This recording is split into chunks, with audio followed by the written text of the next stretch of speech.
Okay, part two of why you shouldn't be charging the same price as other cake makers.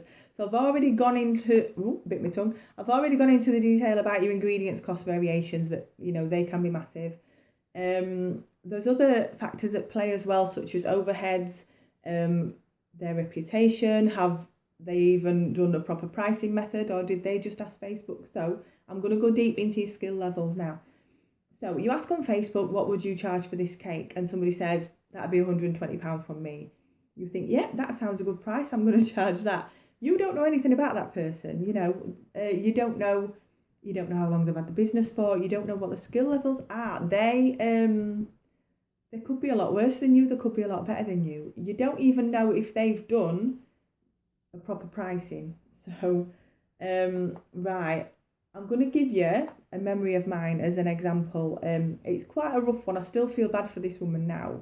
It's like 11 years since this happened. But when I had my stall, a gentleman showed me a picture on his phone of a two-tier frozen cake. This was when frozen were all the rage, and he wanted to know what I would charge for it. And I'm like, right, my version of that, and that's I used to very, very carefully say, my version of that would be £90. My prices were quite possibly the highest in the area at that time. Um, Now, I just thought that were a standard cake inquiry. Yep, 90 quid from me, that one. He went on his way. A couple of weeks later, he came back. His wife had tried to charge £90 for her version of that cake, and she was very offended by the customer's response on collection. She'd been left with an uncollected cake. She'd got slagged off on Facebook. Obviously, a massive nightmare for her. So, I'm going to take what happened to her and turn it into a lesson for you. He asked me to add his wife on socials to, just to have a look at the cake that she'd posted and see what I thought. Now, I know that sounds a bit cheeky, but there were only 3 people with actual cake premises at that time in the local area, and I was the one that was easiest to find because I were in the market. So it was a regular thing that competitors would come and ask me for advice on how to set up their businesses competing with me. That's probably how the home cakery coach began, so I'm not going to knock it.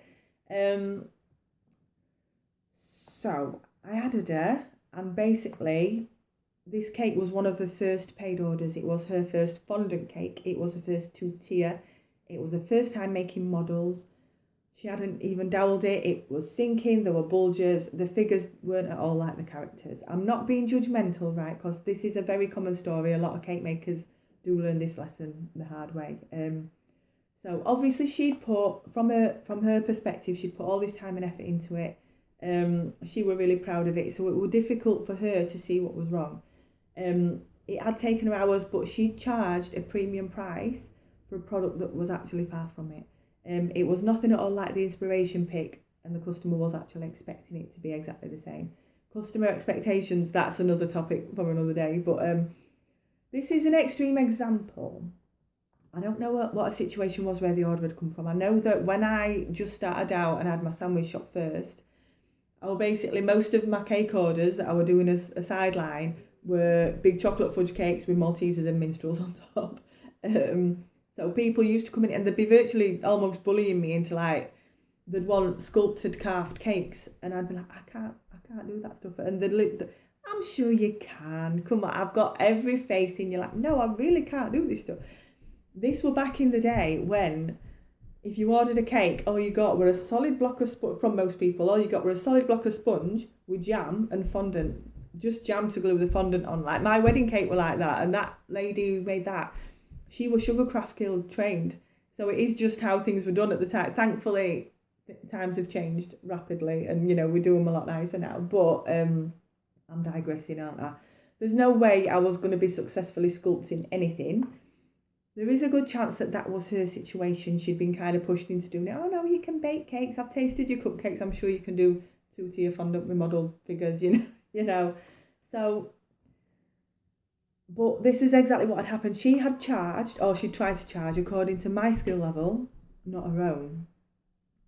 She was a brand new beginner who hadn't learned her skills yet, and I was an established cake maker. I was a gourmet brand, and I had premises overhead, so her price shouldn't have been anything like mine. Now, I'm not saying to undersell yourself. Like, I'm not saying don't charge a decent hourly rate until you're at award winning standards, because you do need to be earning from your cakes. But consider Like training wages, apprentice wages.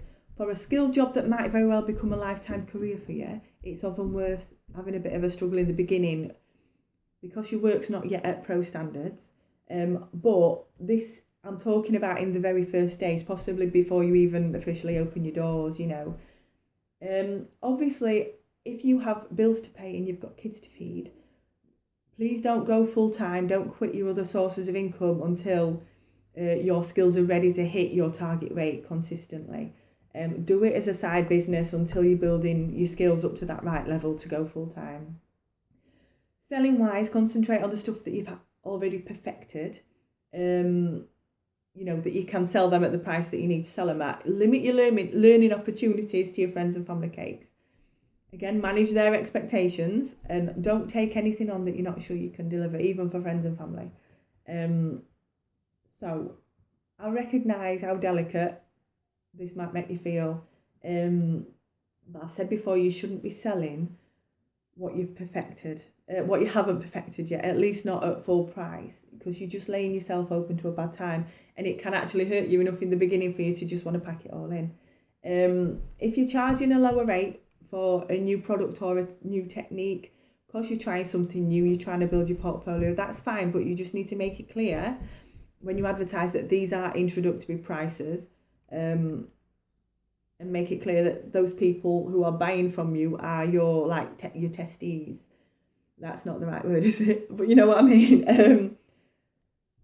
So if you're selling cakes at the same price as somebody else locally, if your cakes are not measuring up to theirs, they may very well be the ones that get the orders. I mean, we're going to ignore at this point the ones who are charging too little, because they're not often round for long, or they do put their prices up, and that may very well be you.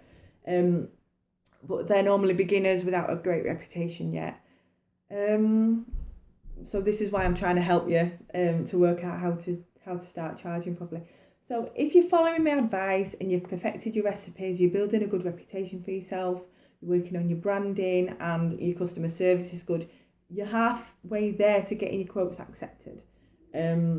So there, we've got it. Don't charge the same as somebody else on Facebook, because they are making a different product, they've got different ingredients, different overheads, different financial targets and different skill levels. So please, if you haven't already, go and watch my pricing training from next year for that formula of how to work things out.